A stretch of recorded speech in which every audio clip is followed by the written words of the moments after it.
In September 1961, at a racetrack in southern Sweden, a motorcycle racer named Ernst Degner lined up for the biggest race of his life. He was leading the 125 cubic centimeter world championship for a tiny East German factory called MZ. One good finish and the title was his. His engine blew up on lap 5. Now, engines fail all the time in racing. Pistons crack, bearings seize, things break. But what makes this particular failure one of the most debated mechanical failures in motorsport history is what happened next. That same night, Degner drove to the coast of Denmark, boarded a ferry, and disappeared into West Germany. His wife and 2 young sons had already been smuggled across the East German border hours earlier, sedated and hidden inside a secret compartment built into the trunk of a Lincoln sedan. And in Degner's luggage was something worth more than any world championship. He was carrying the engine blueprints, cylinder castings, and technical secrets of his former team's chief engineer. Secrets that would transform Japanese motorcycle racing, help trigger 26 years of 2-stroke dominance in Grand Prix competition, and accelerate the collapse of the British motorcycle industry. This is the story of the most consequential act of industrial espionage in the history of motorsport.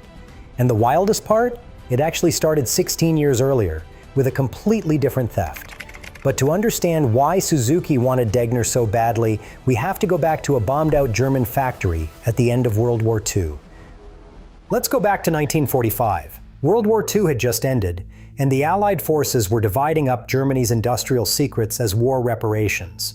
The technical drawings, factory tooling, and production knowledge of German companies were considered spoils of war, fair game for the victors under international law.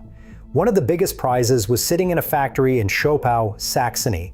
A company called DKW, which at the time was the largest motorcycle manufacturer on the planet, had produced a small bike called the RT125. The exact meaning of the RT designation is debated. Some historians believe it stood for Reichstyp, meaning national model, though DKW never formally documented the abbreviation. Either way, it was a masterpiece of simple engineering. A 123 cubic centimeter single-cylinder 2-stroke with a bore and stroke of 52 by 58 millimeters, producing around 6 horsepower through a 3-speed gearbox. Nothing fancy by today's standards, obviously. But in 1945, this little engine was the gold standard. The Allies distributed those blueprints widely. What happened next was extraordinary. The British received a copy and passed it to BSA, Birmingham Small Arms. They reversed the engine to a mirror image for their gear change convention and called it the Bantam. BSA built 90 Bantams per day at peak production, eventually manufacturing over 500,000 units, making it the highest production British motorcycle ever built. The German origin of the design was, according to historical accounts, strictly embargoed for years, and the British public genuinely believed the Bantam was a homegrown design. It was not. Across the Atlantic, Harley-Davidson received the American copy and produced the model S125, later leading to the simplified 1-25 Hummer models of the early 1950s. They sold over 10,000 in the first 7 months alone, eventually moving more than 100,000 units. The Soviet Union seized the plans along with several dozen DKW engineers and began building copies as the Moskva M1A. Poland produced the SHL 125, which they kept making until 1985. But the copy that matters most for our story came from Japan. A musical instrument company called Nippon Gaki, which you probably know better as Yamaha, decided to build their very first motorcycle, a piano company building motorcycles. And what did they use as the template? The DKW RT125. Yamaha's own corporate website, to their credit, openly acknowledges this. They admit the YA1 was created by studying the structure of the DKW RT125 and closely copying its engine and overall layout. The YA1, nicknamed the Akatombo, the Red Dragonfly, used the identical 52 by 58 millimeter bore and stroke from the DKW, but added a 4-speed gearbox and some clever improvements. It won the Mount Fuji Ascent Race in July 1955, swept the podium at the first Asama Highlands race, and sold 11,000 units in 3 years, a global motorcycle empire launched from a copied German design, and Yamaha did not stop there. For their next model, the YD1 cubic centimeter twin-cylinder, they copied the German Adler MB250. That design lineage eventually spawned the entire Yamaha RD two-stroke family through the 1970s and the 1980s, bikes that became some of the most beloved performance motorcycles ever built. Every rider who grew up thrashing an RD350 through back roads owes a small debt to a destroyed German factory and a set of blueprints that were never meant to leave Schopau. So at this point you might be thinking, okay, everyone copied the DKW. That's the story. But that's actually just the prologue. While all these countries were busy copying the RT125, the original DKW factory in Schopau kept operating under new management, first as IFA, then as MZ, Motorradwerk Schopau. It was stuck behind the Iron Curtain in communist East Germany, and working inside that factory was a man named Walter Kaden, who was about to create something so advanced that stealing it would reshape motorcycle racing for the next quarter century. Walter Kaden was born in 1919 in Poberschau, a small town in Saxony. When he was 8 years old, his parents took him to the opening of the Nürburgring racing circuit in Germany, and that day basically rewired his brain. He was obsessed with speed from that point forward. He studied engineering at the Technical Academy in Chemnitz, and then in 1940 he joined the Henschel aircraft factory. By October 1943, Kaden was working at the Peenemünde Army Research Center, the infamous German rocket development facility on the Baltic coast. He worked as a flight engineer on the HS-293, a radio-guided, rocket-propelled missile designed as an anti-shipping weapon. He was later transferred to the Mittelwerk underground factory at Dora Mittelbau, which also produced V-2 rockets. When the war ended, Walter Kaden was a trained missile engineer with deep knowledge of gas dynamics, pressure waves, and resonance physics. He was stuck in communist East Germany. He eventually became director of MZ's competition department in 1953, and this is where the magic happened. Working with absolutely pitiful resources compared to Western manufacturers, Kaden refined and combined three technologies that had existed separately, turning them into something no one else had mastered in motorcycle racing. First, he perfected the expansion chamber exhaust. This is where his rocket science background became incredibly relevant. Kaden understood that exhaust gases do not just leave the cylinder in a steady stream, they pulse. If you shape the exhaust pipe exactly right, those pressure waves bounce back and effectively stuff unburned fuel mixture back into the cylinder before the port closes. It is like a free supercharger, powered by physics. The basic concept had been explored by another engineer named Erich Wolf at DKW in 1951, but Kaden used an oscilloscope to study exhaust pressure waves and refined it into a precisely tuned system that nobody else could match. Second, he adopted the rotary disc valve from an independent East German engineer named Daniel Zimmermann. Third, he added boost ports, auxiliary transfer ports, that dramatically improved how the cylinder filled with fresh mixture. The results were, frankly, insane. By 1961, Kaden's 125 cubic centimeter MZ engine became one of the first normally aspirated engines to exceed 200 horsepower per liter, an extraordinary figure for the early 1960s. To put that in perspective, he achieved Formula One levels of specific output from a motorcycle engine built with communist block funding in a factory that could barely afford decent aluminum. MZ's bikes were suddenly competitive against the might of Honda and MV Agusta on the Grand Prix circuit.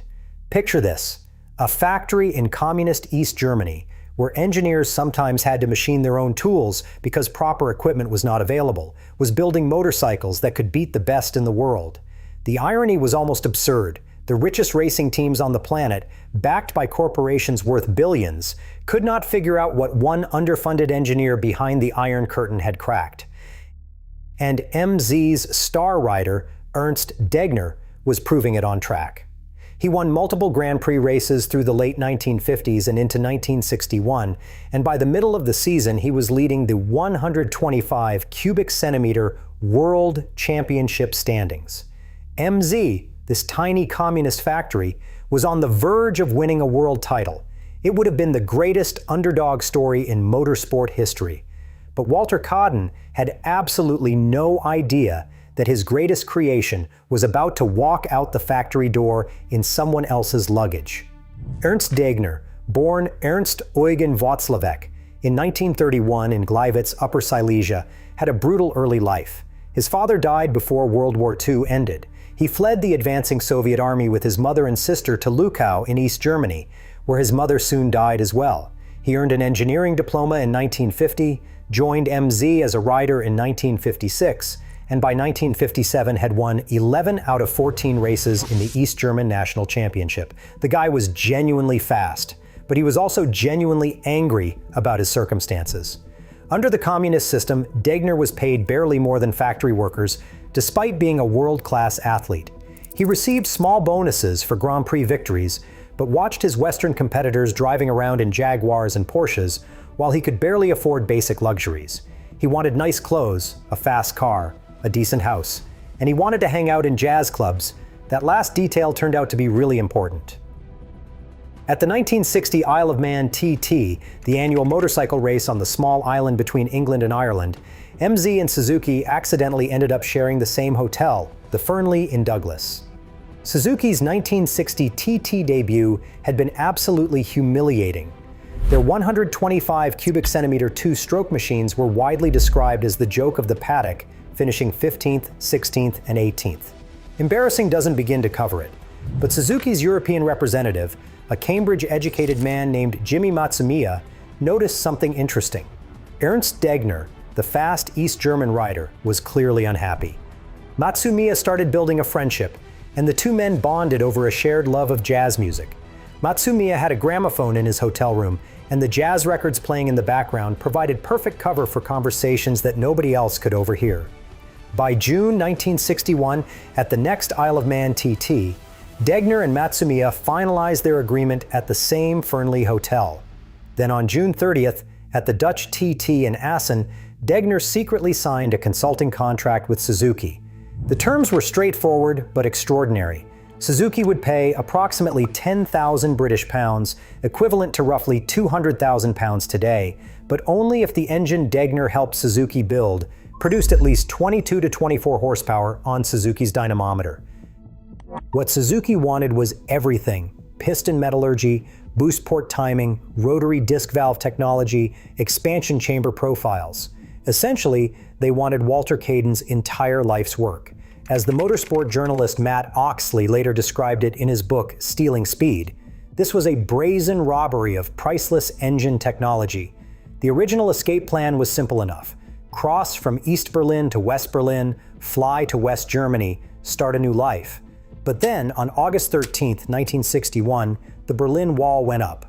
Overnight, East German soldiers rolled out barbed wire and began laying concrete blocks across every crossing point in Berlin. Within days, families were separated, escape routes were sealed, and the easy path out of East Germany vanished. Degner was trapped. He had already signed the contract with Suzuki. If the Stasi discovered what he was planning, he and his entire family would disappear into an East German prison. The pressure must have been unbearable. A new plan came together involving a West German accomplice named Paul Petri, who purchased a Lincoln automobile with a secret compartment built into its trunk. During the weekend of the Swedish Grand Prix at Kristianstad on September 16th and 17th, 1961, Petri sedated Degner's two young sons and placed them inside the Lincoln's hidden compartment. He then sedated Degner's wife Gerda, who climbed in with her children. Petri drove the car through the East German border checkpoint with the family hidden inside, sedated in the trunk. Just imagine that for a second.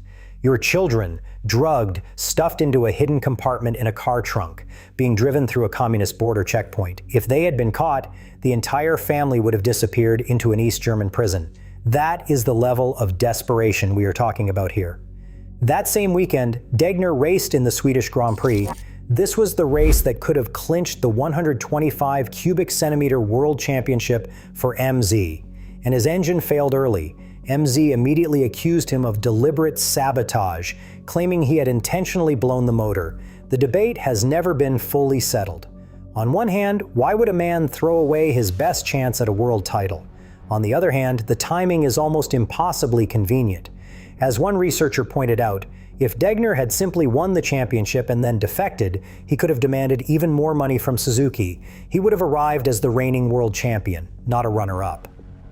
After the race, Degner drove Matsumiya's car to the coast of Denmark, caught a ferry south, and drove to the French-German border area where his family was already waiting.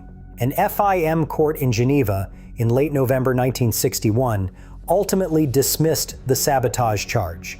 The evidence was circumstantial, and mechanical failures happen in racing. But the damage, both to MZ and to Walter Kayden personally, was already done. The World Championship that should have belonged to MZ went to Tom Phillips riding a Honda. Kayden lost not just his star rider, but the technical secrets he had spent nearly a decade developing. Everything he knew about expansion chambers, disc valves, and boost ports was now heading to Japan. In November 1961, Degner arrived at Suzuki's factory in Hamamatsu, Japan, traveling under the fake name Eugene Muller. In his luggage were MZ engine components, a complete cylinder, piston, crankshaft, and rotary valve parts, along with detailed knowledge of Kayden's expansion chamber designs, porting layouts, and engine tuning methods. Suzuki's engineers reportedly could not believe what they were seeing. The East German technology was years ahead of anything they had developed on their own. The transformation at the Suzuki factory was immediate, and honestly, calling it a transformation undersells it. This was more like a complete rebirth. Suzuki's new RM62 50 cubic centimeters racer was described by contemporary observers as a mirror image copy of the MZ single-cylinder design. Where Suzuki's 125 cubic centimeters bikes had been paddock jokes just 2 years earlier, the RM62 produced around 8 horsepower and could reach roughly 75 to 80 miles per hour. That is faster than Suzuki's full-size factory 125 had managed at the 1960 TT. In 1962, Ernst Degner won the inaugural 50 cubic centimeters World Championship for Suzuki with 5 race victories, including Suzuki's first ever Grand Prix win at the Isle of Man TT. This was the first World Championship ever won by a Japanese manufacturer, and it marked the beginning of two-stroke dominance in Grand Prix racing, a historical watershed moment that traces directly back to a suitcase of stolen blueprints. And the technology did not stay at Suzuki. It spread like wildfire across the Japanese motorcycle industry. Hugh Anderson won both the 50 cubic centimeters and the 125 cubic centimeters titles for Suzuki the following year. Yamaha developed their own two-stroke racers building on similar principles. Kawasaki later produced the KR250 and the KR350, which won 8 world titles and 72 Grand Prix victories between 1978 and 1982. According to Matt Oxley, those Kawasaki racers were heavily influenced by the MZ tandem twin concept that Kayden had developed using a similar layout, bore and stroke, porting arrangement, and geared-together crankshafts. After 1975, not a single World Championship title was won by a 4-stroke motorcycle until the rules were specifically changed in 2001 to bring 4 strokes back. That is a reign of 26 years of 2-stroke dominance in Grand Prix racing, and many of those screaming 2-stroke engines trace their lineage back to Walter Kayden's work at MZ. And it was not just racing. The technology filtered down into some of the most iconic road motorcycles ever produced. Yamaha's RD series became the go-to performance bikes of the 1970s and the 1980s. The Suzuki RG500 Gamma brought Grand Prix technology to the street, and Kawasaki's terrifying H2750 Triple, nicknamed the Widowmaker for its tendency to throw inexperienced riders off the back under acceleration, became one of the most legendary motorcycles ever built. All 2-stroke machines, all descendants of Kayden's expansion chamber technology. The sound alone became iconic. If you have ever heard a Grand Prix 2-stroke at full scream, that impossibly high-pitched wail that sounds like it is about to tear itself apart, that is the sound of Walter Kayden's physics, amplified and refined across 3 decades of Japanese engineering. Now it is worth zooming out for a minute because the Degner defection did not happen in isolation. It was the most dramatic moment in a much broader pattern of Japanese manufacturers studying, copying, and then surpassing European motorcycle designs. Take Soichiro Honda. In March 1954, Honda declared his intention to enter the legendary Isle of Man TT. That May, he embarked on a 2-month European tour, visiting NSU and Kreidler in Germany, Moto Guzzi in Italy, and Triumph in England. He attended the 1954 Tourist Trophy as an anonymous spectator, and was shocked to discover that the most advanced Honda 250 cubic centimeters engine produced only one-third the power of comparable German machines. There is a famous story, possibly embellished but widely repeated, that Honda returned from Europe with 3 suitcases but was only allowed 2 on the plane. So he left his clothes in Rome and kept the cases full of European motorcycle components he had purchased for reverse engineering. Tachometers, spark plugs, rims, magnetos, carburetors, chains. Whether that specific story is true or not, what Honda did with that European knowledge is undeniable. His engineers studied a 125 cubic centimeters FB Mondial race bike purchased in Italy, which directly influenced Honda's RC series racers. Early Honda models like the Bentley were heavily influenced by contemporary German machines such as the NSU Max. The SA250 Dreams engine castings closely resembled the German Horex Regina, while its front forks copied Norton designs. But here is the crucial distinction between Honda and Degner. Honda did not just copy, he improved radically.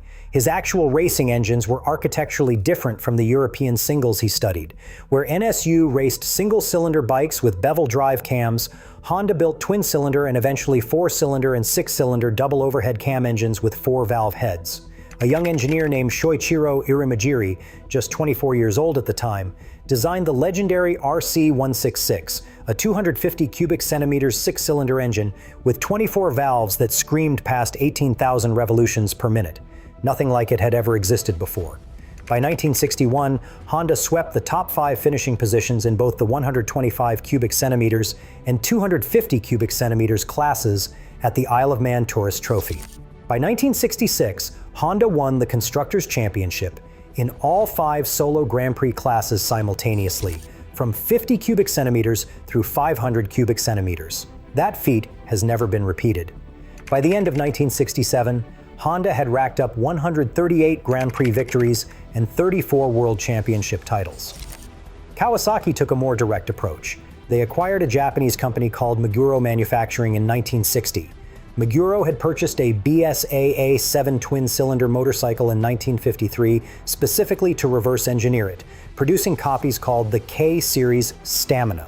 When Triumph's legendary designer Edward Turner was shown the result, he described it as too good to be true. It was the first time Japanese manufacturing quality was recognized as a genuine threat.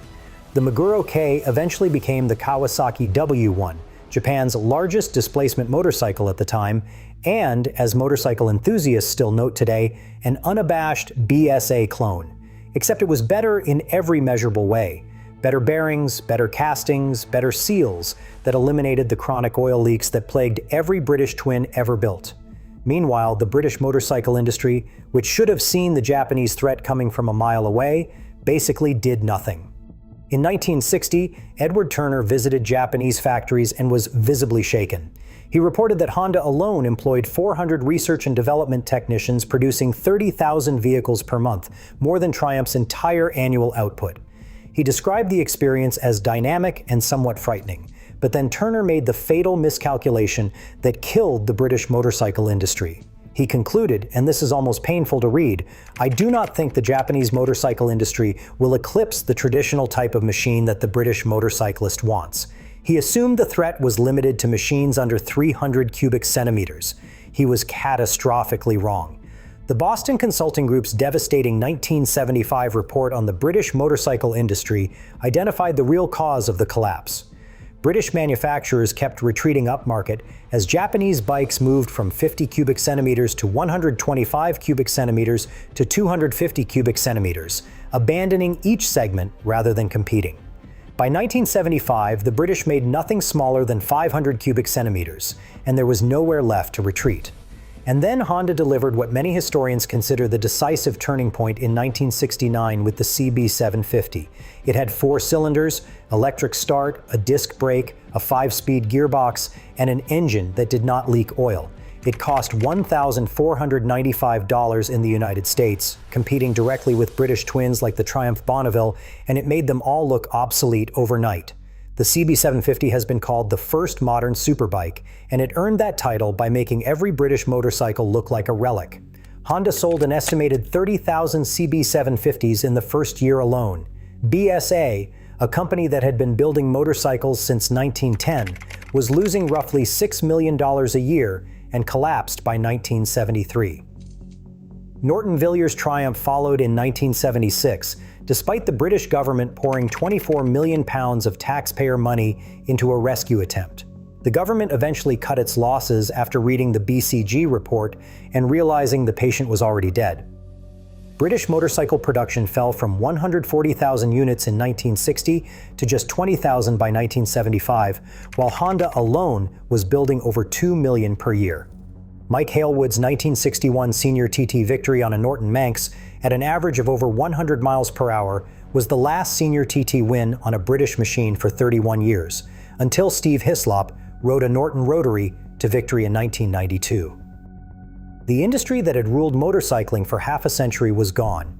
And while it is too simple to blame only the Japanese, the technology transfer that started with Degner's suitcase accelerated the collapse beyond anything the British could have recovered from. If you have been enjoying this story, do me a favor and hit that subscribe button. I cover stories like this every week, the kind of history that does not make it into textbooks. Now let me tell you what happened to the people at the center of this whole thing, because their endings are almost as dramatic as the story itself. Walter Codden, the genius behind the expansion chamber exhaust, the man whose stolen technology reshaped global motorsport, never received a single penny of compensation. He continued developing MZ racers, accumulating 13 Grand Prix victories and 105 podium finishes between 1955 and 1976, always working with a fraction of the budget his Japanese rivals enjoyed. His philosophical response to the theft of his life's work was both dignified and heartbreaking. He reportedly said that every time you build something good, someone steals it, and that he had to accept it because he could not change it. Codden died on March 3, 1996, widely recognized among motorsport historians as the unsung father of modern two-stroke engine development. The man whose rocket science created the technology that powered a quarter-century of Grand Prix racing spent his entire career behind the Iron Curtain, watching Japanese factories profit from his work. Ernst Degner's story had an even darker ending. After his championship-winning 1962 season, he continued racing for Suzuki, winning 3 more Grand Prix events. But in 1963, at the Japanese Grand Prix held at Suzuka Circuit, he suffered a horrific crash that left him with severe burns covering much of his body, requiring more than 50 skin grafts over multiple surgeries. The injuries were so extensive that his racing career never fully recovered. Turn 8 at Suzuka is still called Degner Curve to this day, a permanent reminder carved into one of the most famous racing circuits on Earth. He won a few more races but retired from Grand Prix competition in 1966. Degner spent the rest of his life in relative obscurity, living in Spain and reportedly struggling with the psychological weight of what he had done. He lived in constant fear of reprisals from East German authorities. The Stasi, the East German secret police, were not known for forgetting defectors. They maintained files on him for years, and there were reportedly multiple attempts to get agents close to him. On September 10, 1983, Ernst Degner was found dead in a hotel room in Tenerife, Spain. He was 51 years old. The official cause was listed as a heart attack, but theories have circulated for decades about medication overdose or even possible Stasi involvement, though no evidence has ever confirmed those claims. We will probably never know the full truth. And the pattern of stolen motorcycle designs never really stopped. In the 1950s, streamlined dustbin fairings that added roughly 20 miles per hour in top speed were pioneered by NSU and quickly copied across the Grand Prix grid before being banned in 1958. In 2015, Ducati deployed aerodynamic winglets on their MotoGP bike under engineering director Gigi Dall'Igna, a man Ducati had poached from rival manufacturer Aprilia. Every other team scrambled to copy the winglets before they were banned in 2017. Ducati then pioneered ride height devices in 2018, and once again, every rival was forced to reverse engineer the concept. Even today, the biggest battles in MotoGP are not just on the track. They are in the engineering departments. Ducati has watched key engineers like Fabiano Sterlachini, who spent 17 years at the company, leave for KTM. As Ducati's own technical director acknowledged, rival teams poaching their staff is a real problem. The names and the technology change, but the game stays exactly the same. Innovate, get copied, try to stay ahead. So here is the through line that connects everything in this story, from a bombed-out German factory in 1945 to the MotoGP paddock today. The DKW RT125 blueprints were seized as legal war reparations and handed to manufacturers across 6 countries. The original factory continued as MZ in Schopau, where Walter Cadden developed the most advanced two-stroke technology on Earth. Ernst Degner carried those secrets in a suitcase to Japan. Two-strokes dominated Grand Prix racing for the next 26 years, and MZ, the company where it all began, the company that built the technology that changed everything, never received a single penny of compensation. One suitcase, one defection, one betrayal that echoed through motorcycle racing for a generation. Cadden himself said it best about Ernst Degner. He stole something that was not his to steal. The motorcycle design that changed racing forever was built from stolen secrets that passed through war reparations, across Cold War borders, and inside a suitcase smuggled through Denmark, a chain of theft stretching from the ashes of Nazi Germany to the winner's podium at the Isle of Man TT. If this story blew your mind the way it blew mine when I first discovered it, check out the video on screen right now. I think you are really going to like it.